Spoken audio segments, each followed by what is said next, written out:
जी हाँ दोस्तों, supreme court का 16 जनवरी को एक ऑर्डर आया है, जजमेंट आया है शिव एंटरप्राइजेस के केस में, जिसमें जीएसटी डिपार्टमेंट ने जाकर सुप्रीम कोर्ट में चैलेंज करा एक Punjab and Haryana high court का जजमेंट।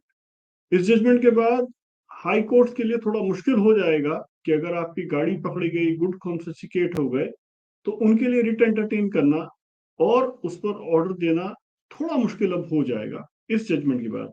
हालांकि सुप्रीम कोर्ट का जो इलाहाबाद हाई कोर्ट का जजमेंट जो उन्होंने ओवर रूल करा था कि पैन फ्रेगनेंस में, वहां भी कुछ ऐसा ही हुआ था। लेकिन ये जो पूरा किस्सा है, ये किसी फिल्म या ओटीटी के थ्रिलर या वेब सीरीज के थ्रिलर से कम नहीं है। इस केस में शिव एंटरप्राइजेस, आप जरा केस समझिए हुआ क्या। शिव एंटरप्राइजेस ने मैसर्स मित्तल इंजीनियरिंग जगाधरी को स्क्रैप बेची। स्क्रैप लेकर गाड़ी जा रही थी। गाड़ी में ड्राइवर के पास सारे डॉक्यूमेंट्स थे, इनवॉइस ठीक था, ईवे बिल ठीक था, सब कुछ ठीक था।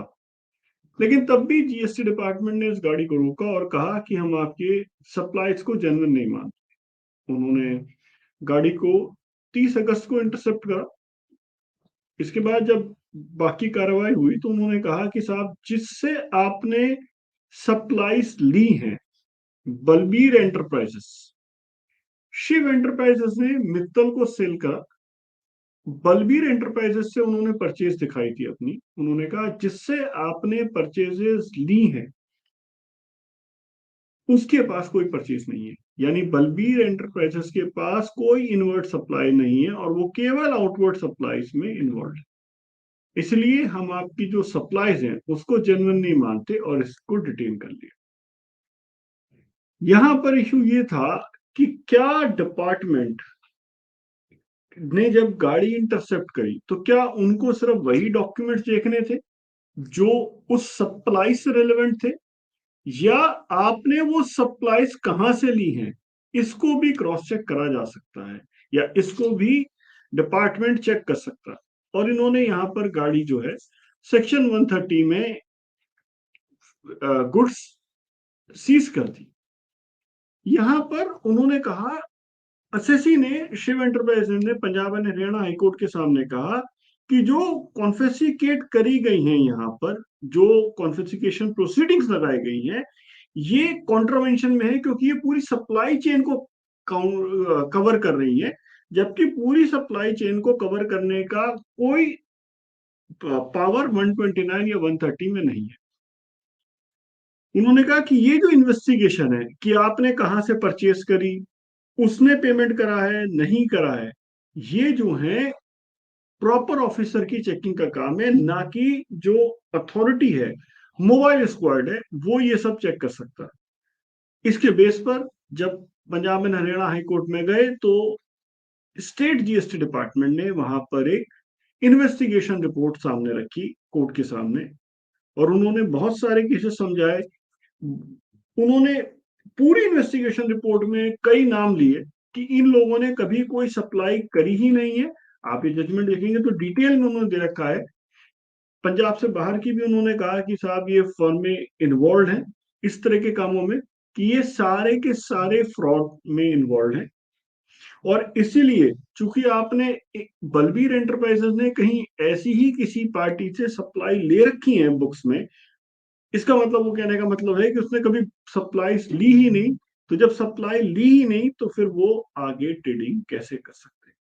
तो शिव एंटरप्राइजेस के पास परचेज वैलिड थी, या उसके पास परचेज थी, और उसने जिससे परचेज करी बलबीर एंटरप्राइजेस से, उसके पास कोई परचेसेस नहीं थे।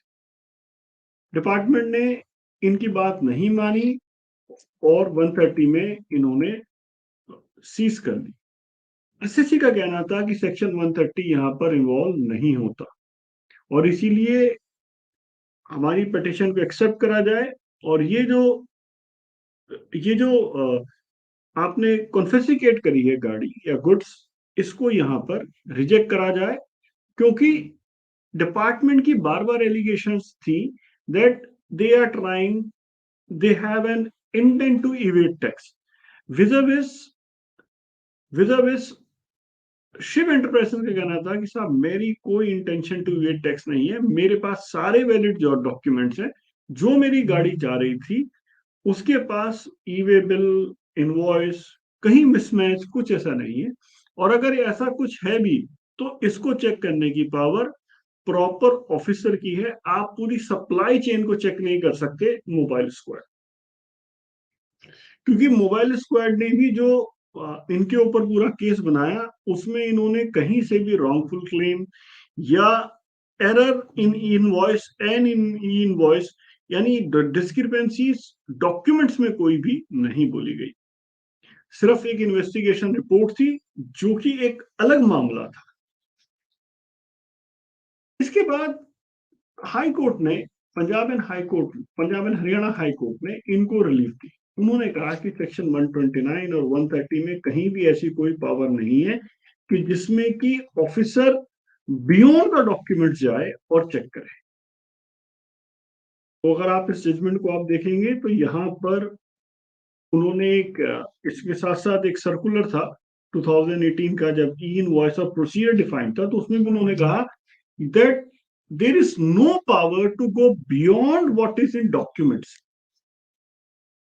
इस जजमेंट के आने के बाद मैंने अपने ट्विटर हैंडल पर भी लिखा था और लिंक्डइन पोस्ट में भी लिखा हुआ है कि ये मामला यहाँ पर शांत नहीं होगा, सुप्रीम कोर्ट जाएगा ही। और सुप्रीम कोर्ट में जब अक्टूबर में इसमें दस्ती को नोटिस दिया गया तो भी मैंने कहा था कि यहाँ पर एक इशू बनेगा इस चीज का। और मैंने कहा था कि शायद सुप्रीम कोर्ट का जजमेंट इसमें अगेंस्ट में आ जाए, क्योंकि डिपार्टमेंट के पास इन्वेस्टिगेशन रिपोर्ट और बाकी चीजें बहुत सारे हैं। और ऐसा ही हुआ दोस्तों। ऑनरेबल सुप्रीम कोर्ट ने इस केस में संज्ञान लेते हुए ये कहा कि हम जो ऑर्डर पास हुआ है Punjab and Haryana high court का, वो सही नहीं हुआ, क्योंकि यहाँ पर जो डिटेंशन हुआ है वो एक इन्वेस्टिगेशन रिपोर्ट के बेस पर हुआ है, और मोबाइल स्क्वाड जो काम कर रहा था वो इन्वेस्टिगेशन रिपोर्ट के बेस पर काम कर रहा था। क्योंकि यहां पर बात डॉक्यूमेंट से मैच करने की नहीं है, यहां पर बात डॉक्यूमेंट से बियॉन्ड जाकर एक पूरी की पूरी जो एंटी जो पूरी ट्रांजेक्शन हुई है उसको फ्रॉम स्क्रैच, फ्रॉम फर्स्ट और फ्रॉम जीरो से चेक करने की बात थी। पूरा ऑडिट ट्रेल चेक करने की बात हुई थी, या पूरी ट्रांजेक्शन का ट्रेल चेक करने की बात हुई थी। और इसमें एसएससी कहीं ना कहीं फंस रहा था। उन्होंने जो हाई कोर्ट का जजमेंट था उसका पैरा 29 उसको डिटेल में उन्होंने यहाँ पर कॉपी पेस्ट किया और कहा कि ये जो जजमेंट में ये ग्राउंड लिया गया है कि आप सिर्फ डॉक्यूमेंट्स चेक करेंगे, आप आईटीसी बियॉन्ड जाकर चेक नहीं करेंगे। उन्होंने कहा दिस इज फैक्चुअली इनकरेक्ट। और सुप्रीम कोर्ट का ओपिनियन इस केस में यह है कि हाई कोर्ट को यहां पर इंटरवीन नहीं करना चाहिए था, because the case was premature at this level. और अगर डिपार्टमेंट के पास डॉक्यूमेंट्री एविडेंस है which are material in nature, then you should allow investigation. You cannot intervene during investigation. And that is why this order of Honorable Punjab and Haryana High Court was quashed, and matter is referred back to the assessee, sorry the department, कि भाई आप ये ढूंढिए, 4 हफ्ते में आप reply दीजिए, check करके कहां पर कितनी आपकी इन्वेस्टिगेशन रिपोर्ट सही है गलत है। सो मेरा ये मानना है इस जजमेंट के बाद थोड़ा सा मुश्किल हो जाएगा अब आपके लिए हाई कोर्ट से रिलीफ पाना। बाकी I will try to make more videos in future which can cover the crucial aspects of this GST and taxation. Thank you. Thanks a lot for watching this video.